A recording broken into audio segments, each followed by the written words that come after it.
Hello, good morning, everyone.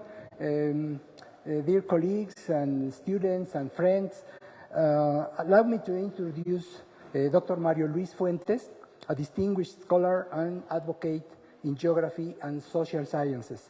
With a PhD in political and social science from UNAM, a doctorate in critical theory, and a master's in development studies, he brings a wealth of knowledge to today's discussion.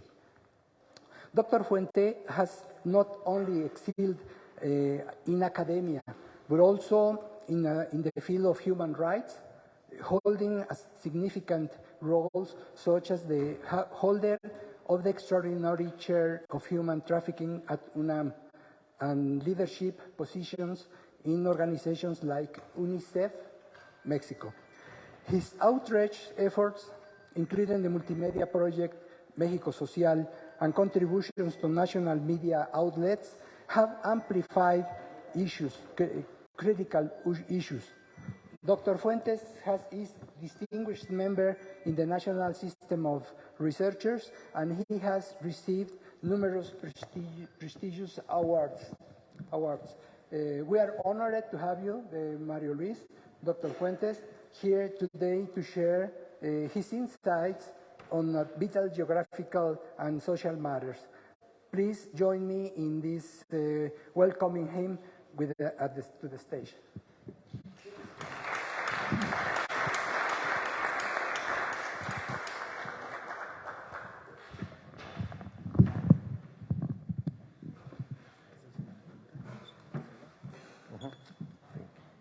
Thank you very much.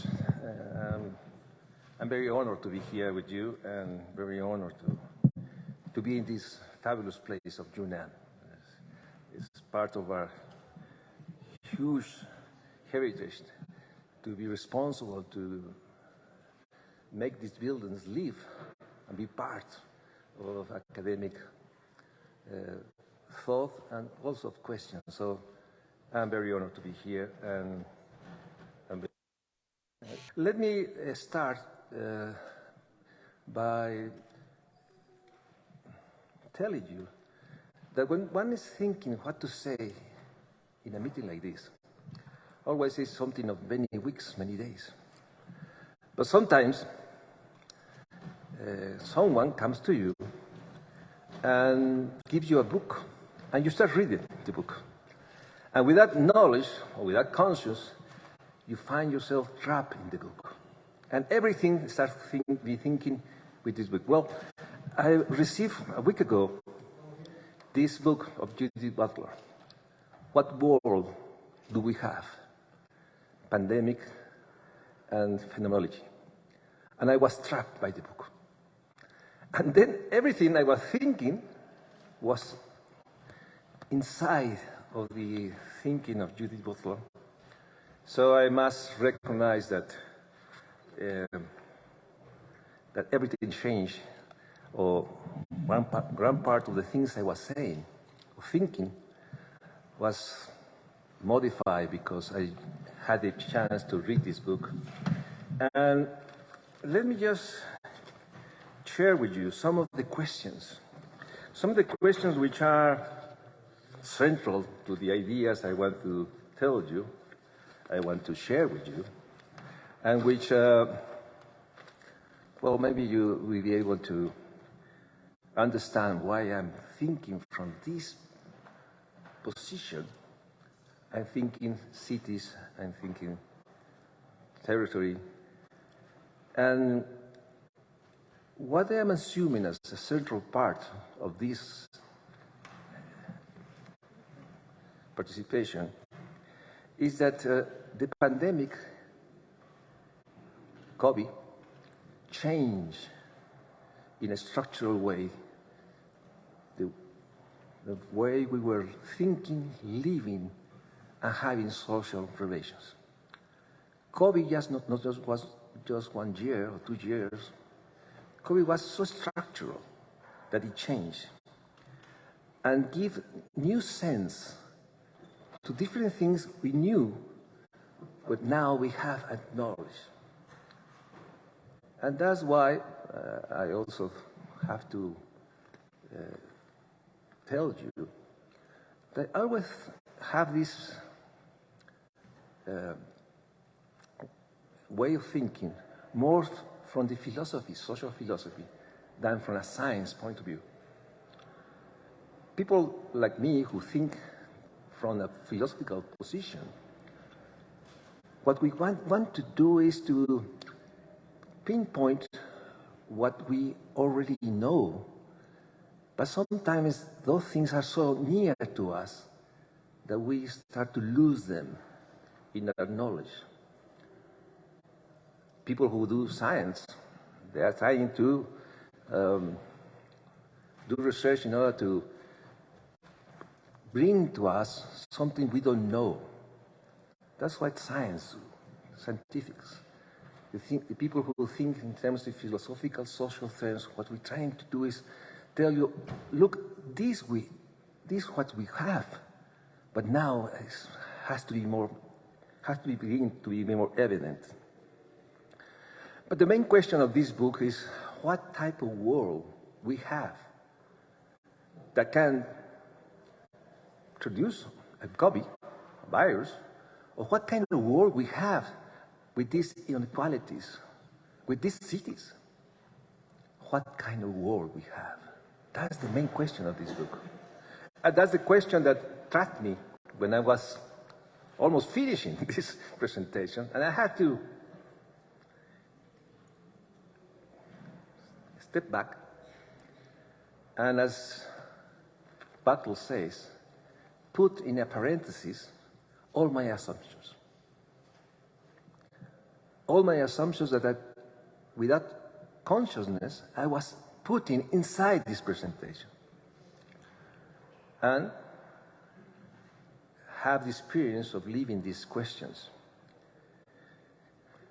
So the other question that Butler puts, and I will put in this presentation, what are the conditions that makes a life worthwhile, word of saying that it's alive? What are the conditions that makes a life livable?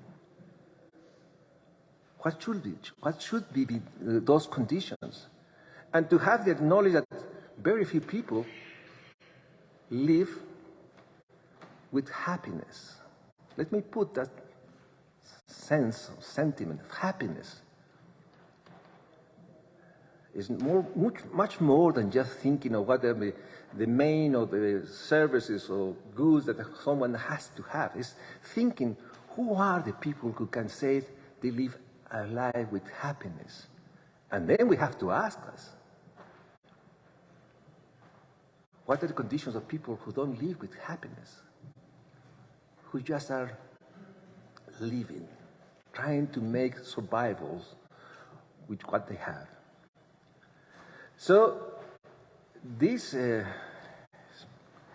presentations give me the opportunity to put in front of you that one of the things we have to bring forward to us is like Kobe showed us. We are humans, that we are totally dependent of the others. Interdependence. That's what Kobe showed us. And we must not forget the interdependence, the need to acknowledge the others, even though with the others could be a risk. So what we have in front of us is try to put inside of our thought, from my perspective, that interdependence, the sensation and the perception of interdependence is what makes us to have a position towards social things, other humans, cities as a whole. So the defiance of thinking a city or cities in this century, I put in front of you my assumption. COVID was not just 2 years. COVID has a structural force that has changed at least the whole decade that we are living, because has shown us, has demonstrated how interdependent we are, even though we did what we could call the underclass. So in that sense, let me move.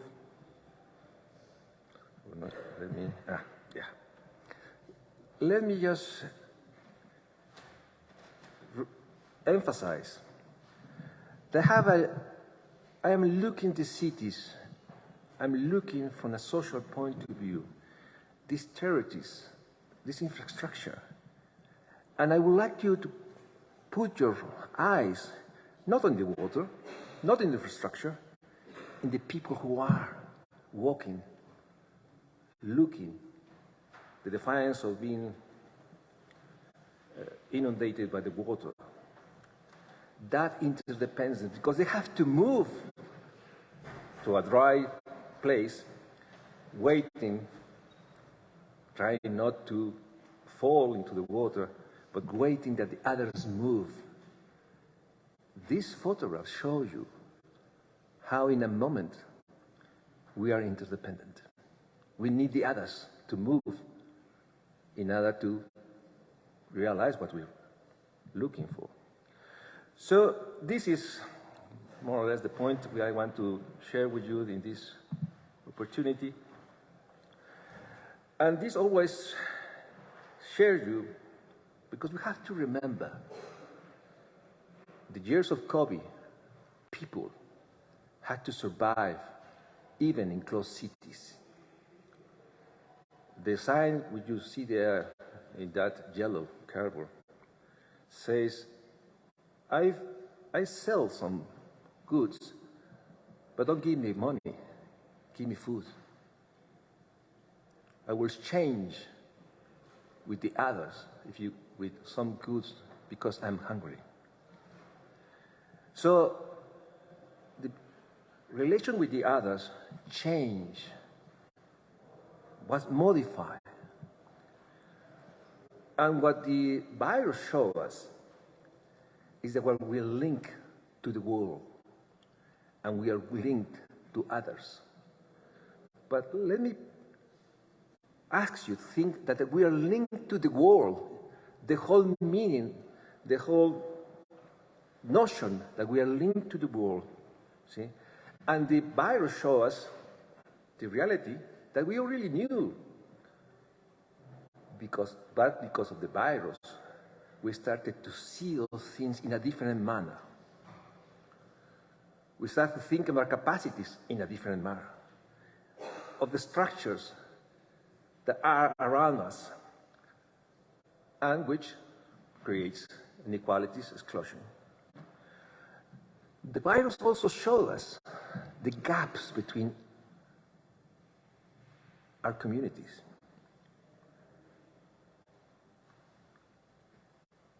In Mexico, because these are some data from this 2020 census, 30 million people don't have water every day.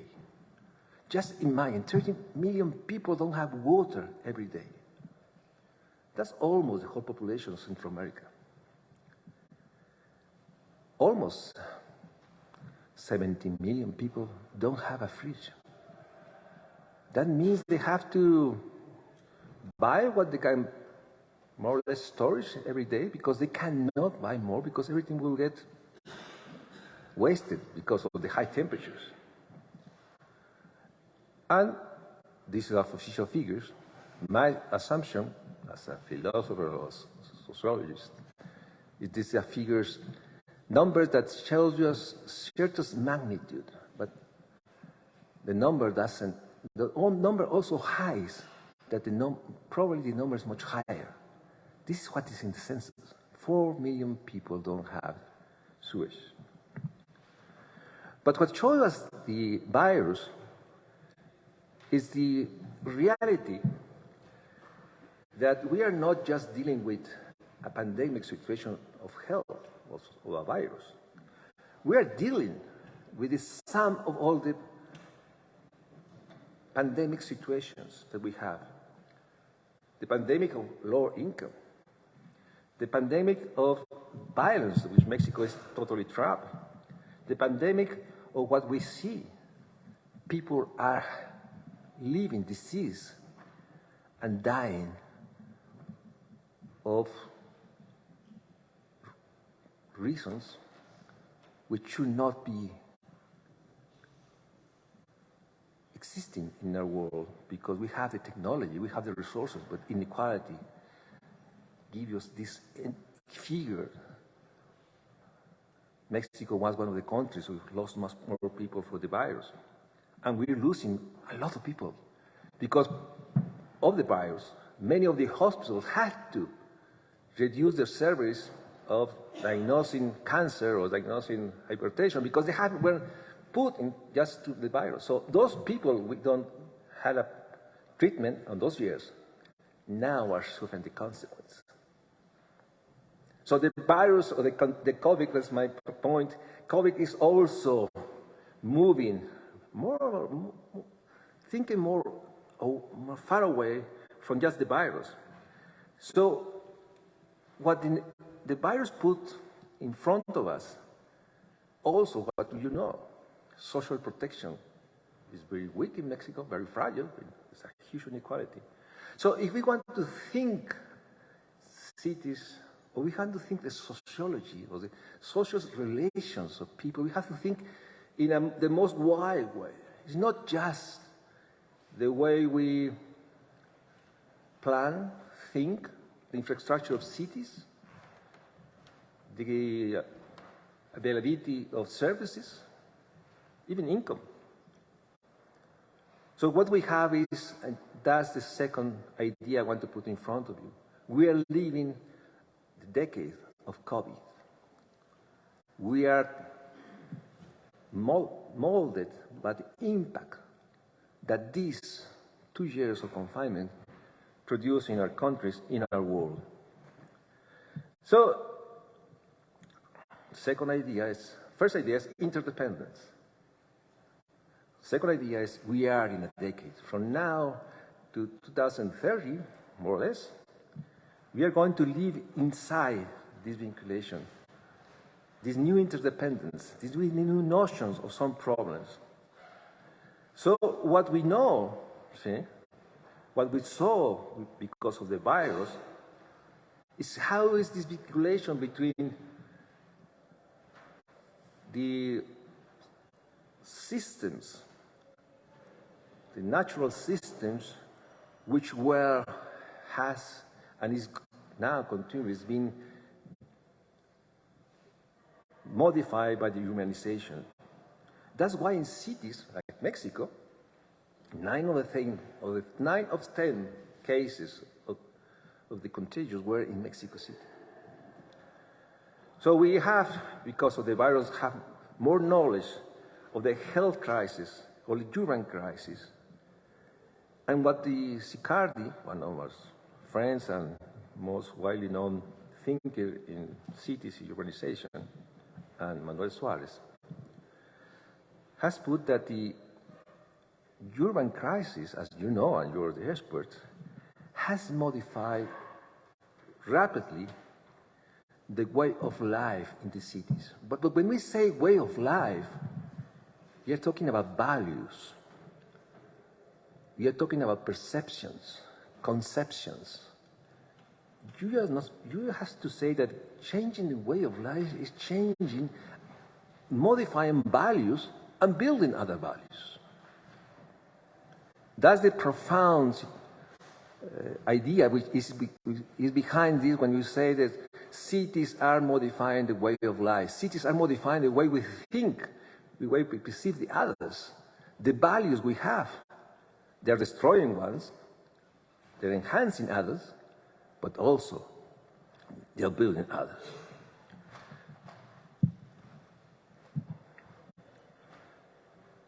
And now I try to look from just putting in front of you what you already know, that inside the territory are the social spaces. For us, the people who think from this position, this way of thinking, is that every territory is a social space. more than ever, above all, is our social spaces. And this is a graphic we want to link why this idea of theory is totally inserted in this idea of social space, which has always a physical representation, but also a symbolic representation. And there, in that place, in that social space, beings react and have these relations. So what I'm thinking is that I see therapies as a social relation, social spaces. And from my position, and as I think my students, there are many positions in order to think social relations. There is no social space where there is not a conflict trying to get more capital. Capital in the sense of Bourdieu, capital in symbolic sense. So these social spaces, we have this permanent conflict because I assume that the beings that are living in these cities, in my city, we are above all people who are disputing, are competing for capital, all kinds of capitals. There are not, I don't have this assumption that the people have in front of this place are economic beings that just think in terms of maximizing their utility. No, they are above all people who have this sense of politics in terms of trying to dispute the space, the line in order to get to the front. In that sense, social risks are interdependent, simultaneous, and they grow one over the other. And in those social spaces, there are social places that have an important relation with beings, which are the schools, which are public spaces. What I'm thinking is that in the social spaces which are inside the territories, you have to think of the social structures who interact with every one of us. Families, homes, public spaces, schools, as main structures, primary structures, who define what we think, what we perceive as good or as bad. We have to really think in how cities are modifying these basic structures of every one of us. What I'm saying is that cities or urban growth is structuring the way we think. It's structuring subjects, social relations, and it's building identities, capacities to understand the world, preference, ideas of how to maximize or be as a being that is happy, as the main goal of every life. I believe what the struggle is to have a happy life. What does it mean to be happy is something we have to discuss. And why people have many things or many services or many inefficient situations and they're happy, and there are others who cannot attain happiness. They just survive. So what I bring into this magnificent place is that also we can be able to think, and I feel as apology, in a more human way. So what I'm putting in front of you, the physical conditions structure social relations. That we have to think in terms of privilege and privation. What I'm putting in front of you is that the concept of poverty is a very poor concept. Even the one we are using in Mexico. What we have to do is to really put in place that when we think of poverty or inequality or marginality, are we really defining what we're thinking in the 21st century? And people who have not the capacity to be happy, or a life which has the dignity to be called alive, is because they need much more things than just the things that we are measuring. And again, what I'm putting is that we are in every moment we live competing for symbolic recognition and also physical, objective beings and services. But what we have in Mexico is 4,000, that's the census 2020, don't have even a sidewalk. 1.5 million homes don't have water, as I told you. 4 million homes don't have. So these are cities. See? So what we have to, or what I think I have to do, let me talk in personal things because I will not much have the attitude to recommend things. I have to think what we mean when we say cities. Put in brackets what we mean when we say cities. And we have to put inside that in every corner, someone has the power to define the use of that corner. What you see inside this yellow paper, which is put there, is someone which is asking, we don't want to pay to, let me put it like this, a warlord of that street that is taxing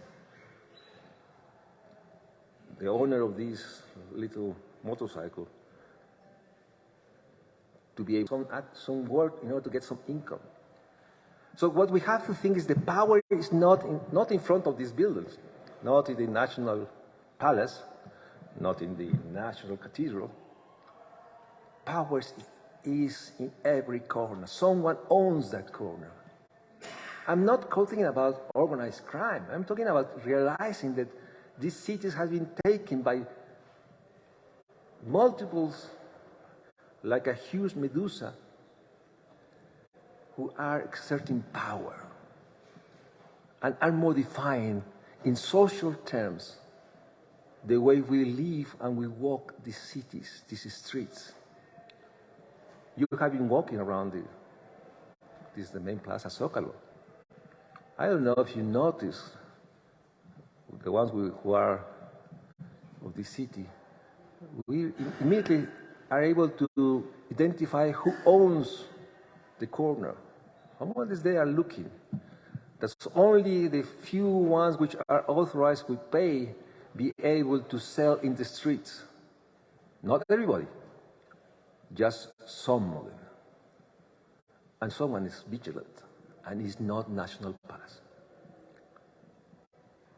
So when we think of cities, we have to think also in the way it is represented, introduced, constructed power, which is transforming the way we perceive, we think, we walk, our values, our notions of interdependence.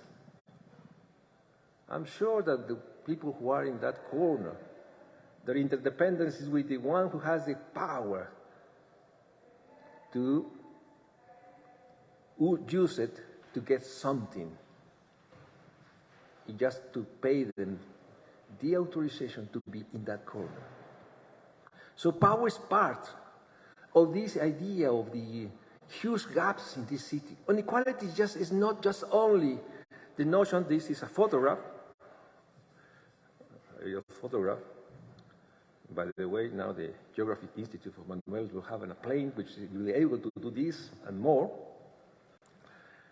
in which what I'm saying is the gaps is not just a geographical or income situation.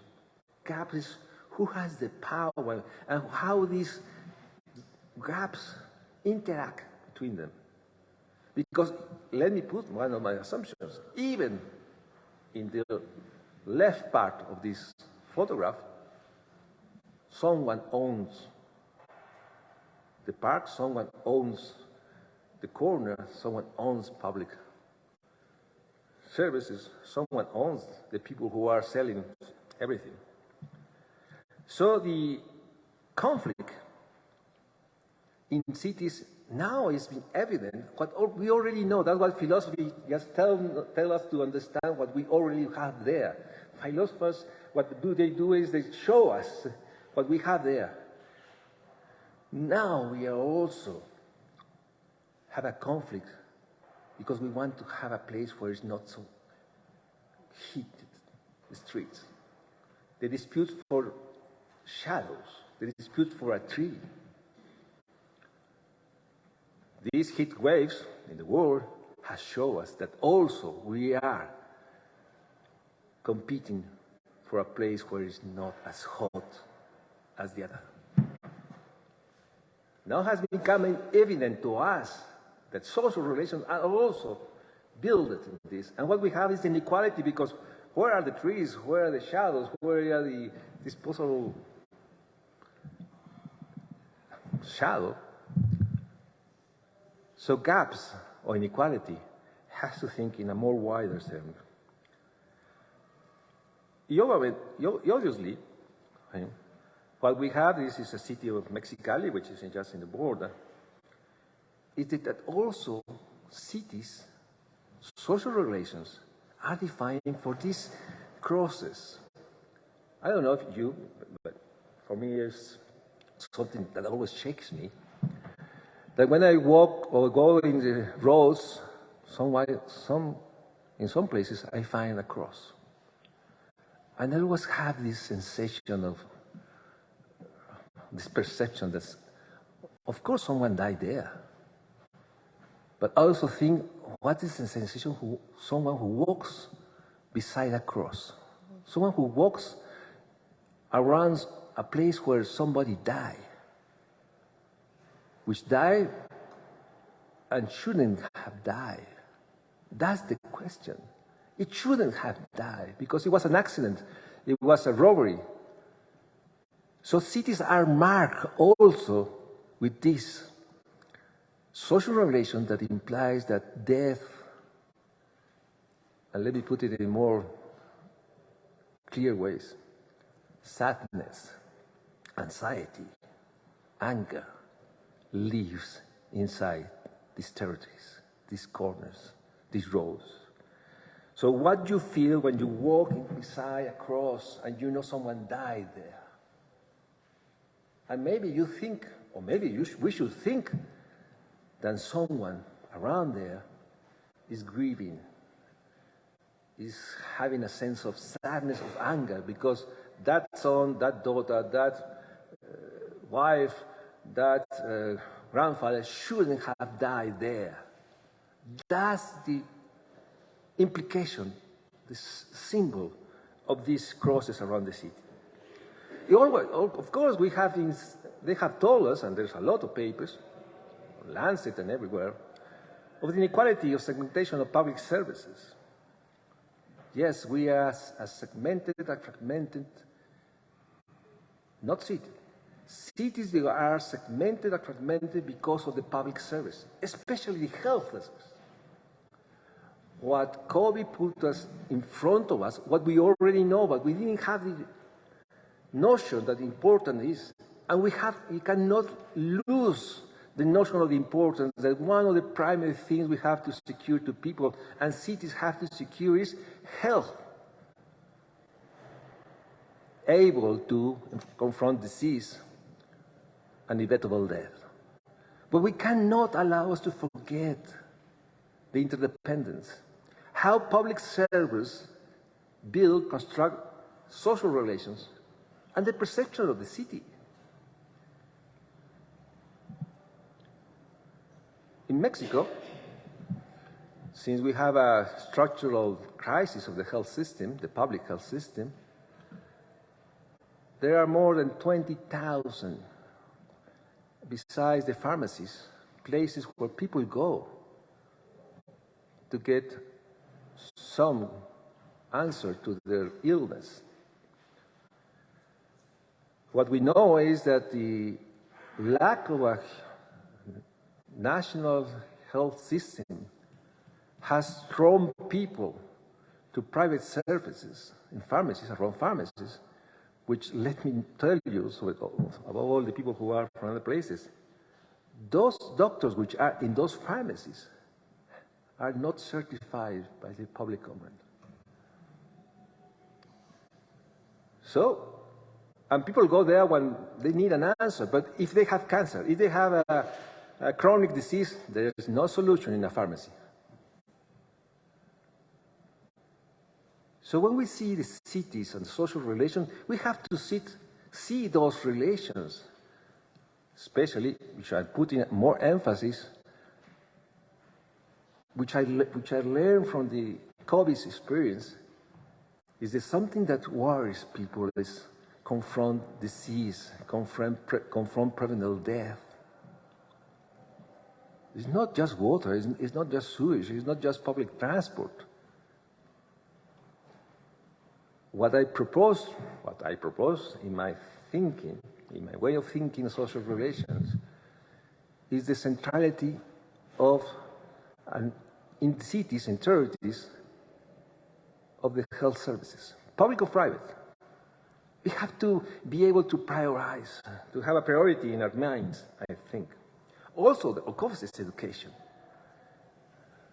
A public school in a charity which has more income, middle income, a public school in a place which is not, has that income. We have these inequalities, but it's not just mentioning, it's to think what are the implications in the social perception of fathers who knows that they cannot afford to go to the other school which is better because they don't have the means to pay the public transport every day. How this sensation, this perception of inequality are, again, constructing, building perceptions, values, notions of the others. The psychological social consequence of inequality is not just an economic, or even no, it's not just a thing of infrastructure. It's something which really builds inside a notion of ourselves, of the community, and the others. But let me put another thing which I think we have to put inside what we have known for many years in Mexico, that one of the services which is more unequal, more needed, is access to justice. And this point is the number of offices where you can put a claim because someone stole your bicycle, your car, someone threw you out of that house. So inequality is also access to justice in Mexico. Inequality is also think how many services to just be able to deal with the injustices is being placed. I think that also, aside this health service, aside the school, is to really have this map in the mind to think what people do when they have conflict with the others, how they deal with this. How was it spread, these public ministers, where everybody goes when it has an accident? Maybe because it's randomly put in those offices that if I have a car crash in the corner, I won't go to the justice system of this city. It's a waste of time. And maybe I will get extortion.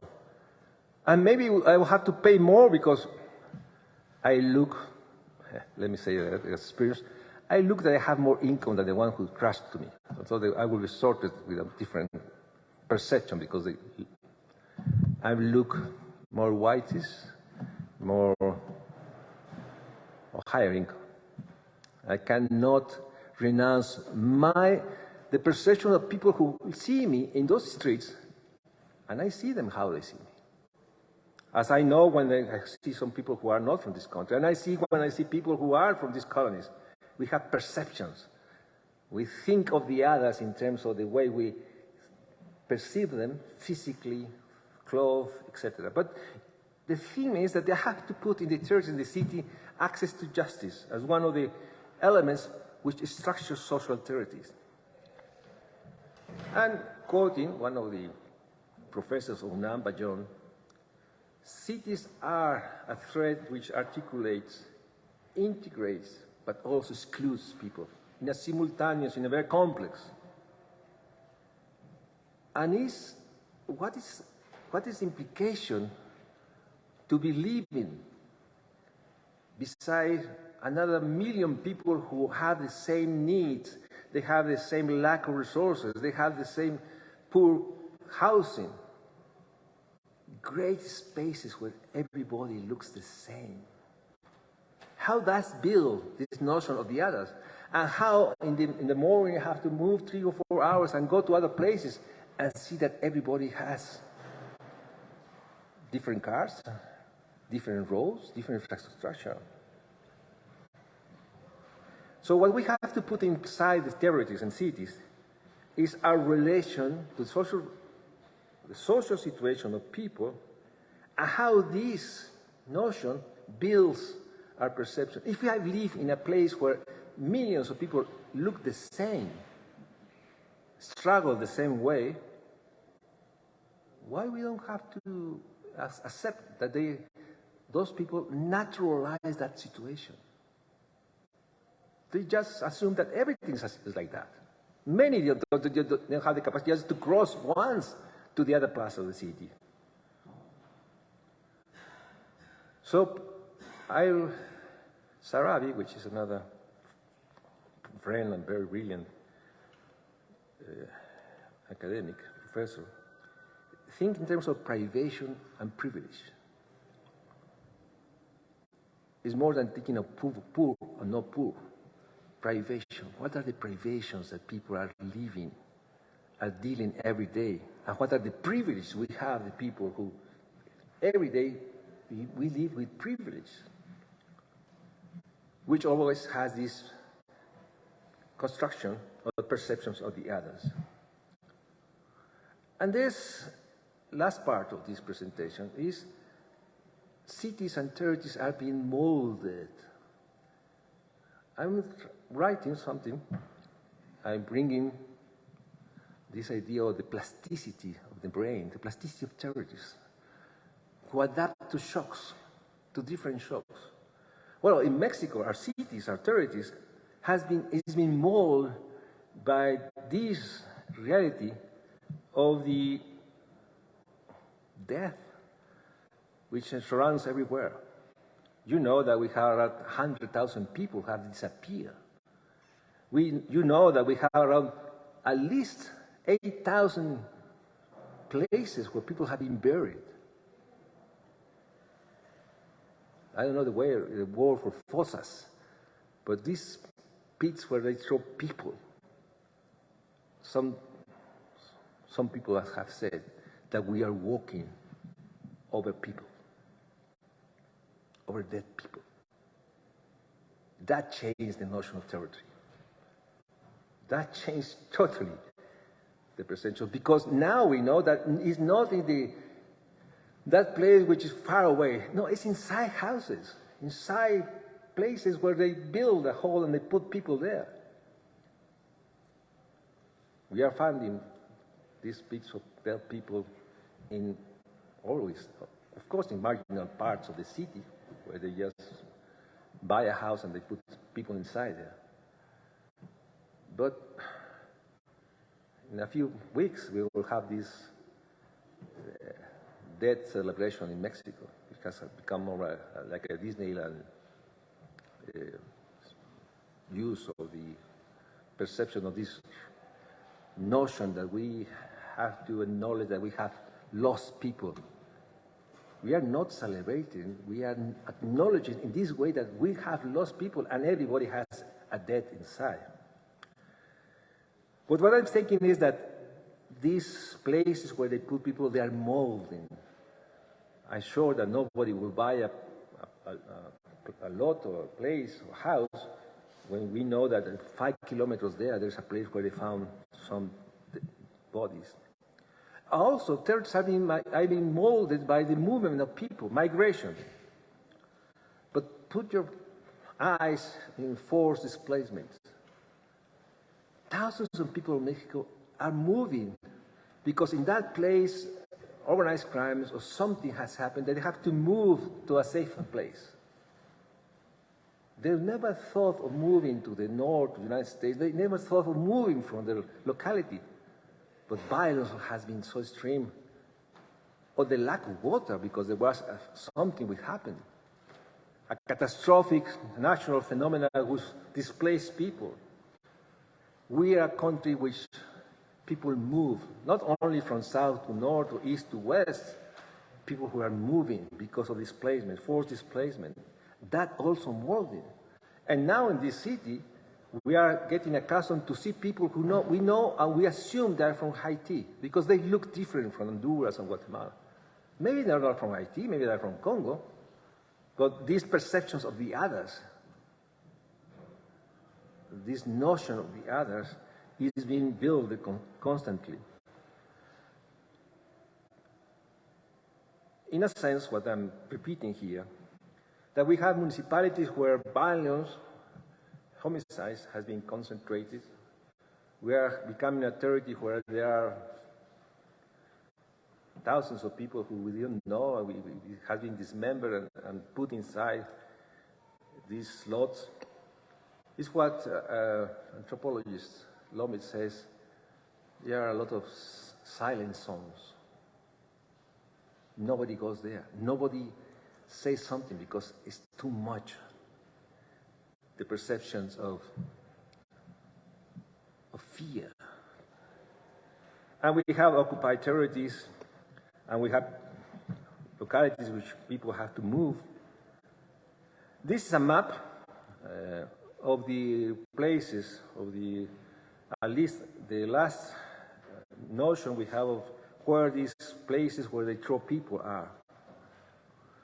So when we think of 30 or cities, we have to think of the symbolic to have there this quantity. Everywhere there are places where people have been thrown. So it's much more than just thinking of the global change, how as the Secretary General of the United Nations says recently, how the world is in a heating spread. It's much more. We have to put in a proper proportion that these natural phenomena build inside national relations which are, in case of Mexico, changing, modifying cities and territories. This is the metro, the subway in Mexico. And I can bring to you many photographs of public hospitals, the airport. Everything is eroding rapidly. The years of fiscal austerity is not just a thing of building another road, building another airport. It's the knowledge that buildings get old, cities get old, the infrastructure is claiming more investment. I have the privilege to be in the patronage and the part of the UNAM which is in charge of these places. And I know what it costs to have this place of the 16th century like this. It costs a fortune just to have it like this, because it moves. Well, you can see the building just in front of us. It doesn't have the Natural University. And let me put in front of you just one of the last slides. What we see in the cities in Mexico is what I'm calling the, I don't know how to say it in English, the development we had years ago, decades ago, We are eroding that development. In this road, there was a pavement, so now there are only holes. What could you look in this slide, something which really has to shake us. A few blocks from here, two sisters died in an open, how do you call it? Coladera. And it's open, well, this is the, there was something in front of that as just a infrastructure. And one night, there were no lights, two sisters fell inside. There was not lead, and they died. And this happened in just 2 blocks from here. So we hay un desarrollo. We are losing what we have. We are not able to at least keep the carpet of the streets we have. We are not just not doing what we need, we are losing what we have. There is a desarrollo, as I say in Spanish. So that's why we have to think of the resilience of cities in 20th century, putting in front of you, what surely you have already thought, that the concept of city has to be thought thoroughly. You have to think of the cities as a place of encounter and social relations. And we have to put inside, very deeply in our thoughts, what makes a city worth of living? What makes a place, a territory, having the assets to sustain a happy life, which means a dignified life, not just a poor life. So we know that the following years, decades, we're going to be more and more urbanized world. We know that we really have to deal with the situation that COVID show us, the vinculation between the world, natural world, and national development. We have to we have to again put in front the commitment, as we thought at the beginning, that cities was an opportunity. Cities were the place of refuge. That's why people went inside the walls to be protected from the others outside, these medieval cities. That was the beginning. But now the cities don't have the walls to defend us from the ones inside. Inside our cities, we are living in a situation that this perception that cities are a place of well-being, opportunity, has to be challenged. It has to be challenged in terms of what we have to do in order to recuperate and build what Habitat has shown us, what makes resilient a territory, a city, what makes the cities a place in order to build a place where it's worth living. Well, thank you very much.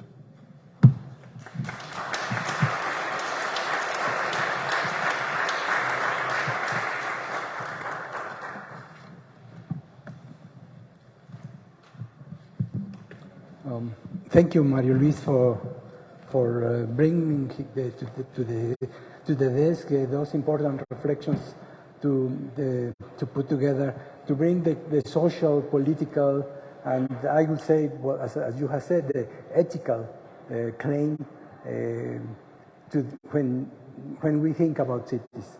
So we have, thank you very much, and now we have room for comments and questions, please.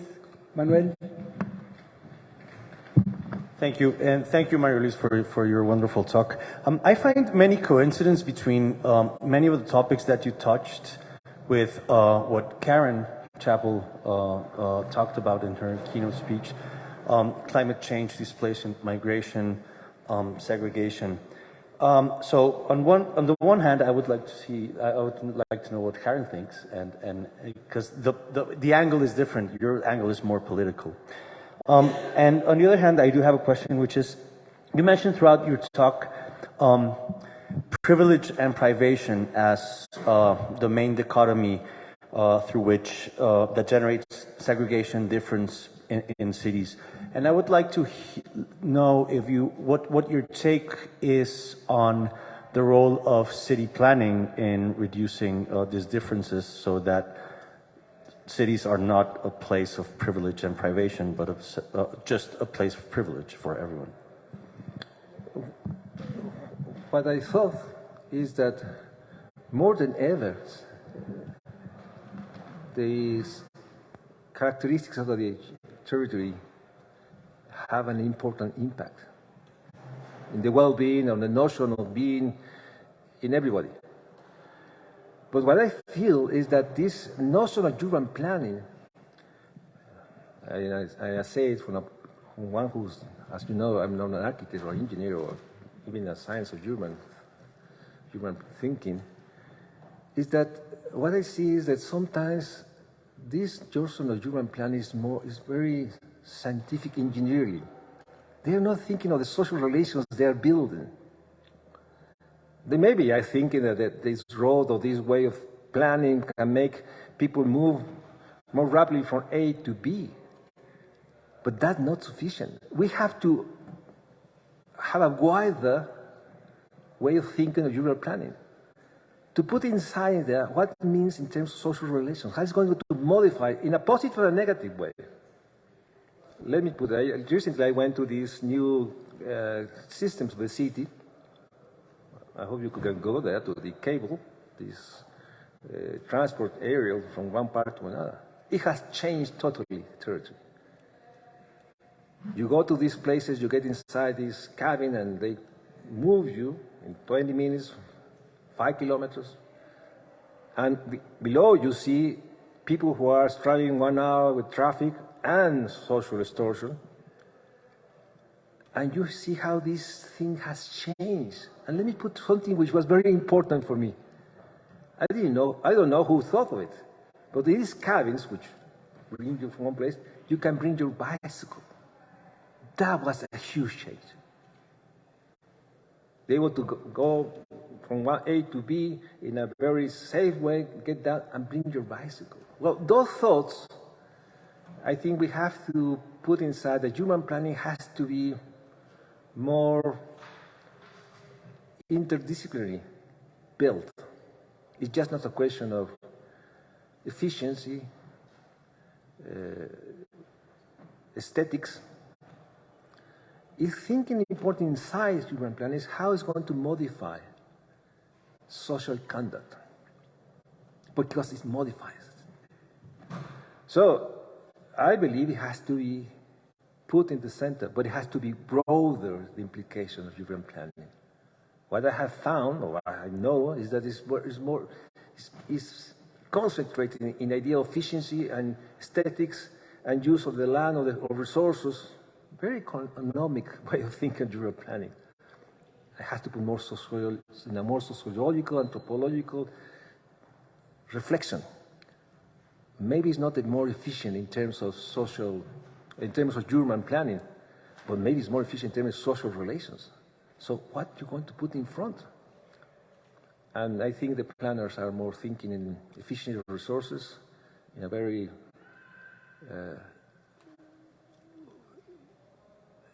the prevalence of one way of thinking of the urban space and not putting social relations above your use of urban space.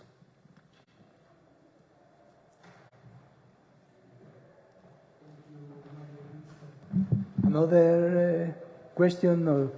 Yeah, Karen.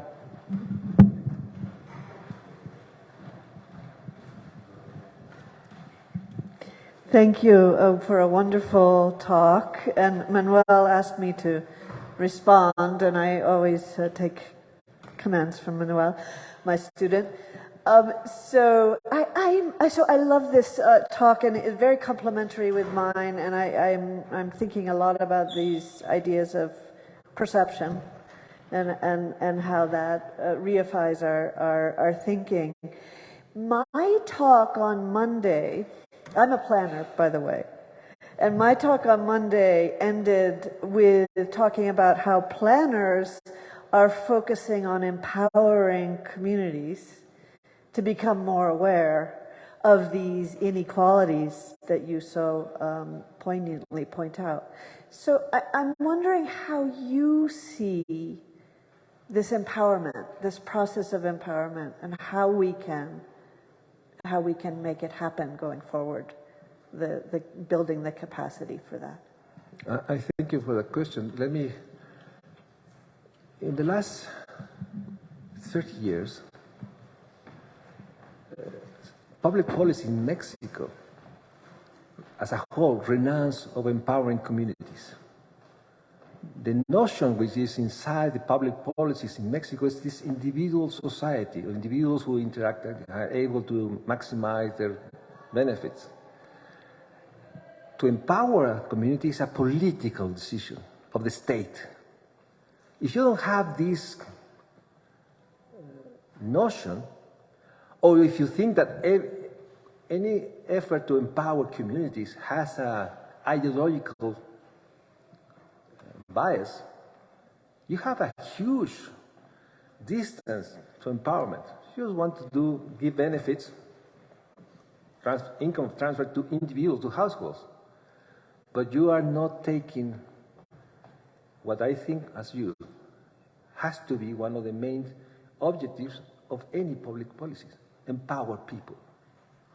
But in Mexico, we have 30 years, and it's been a huge renouncement.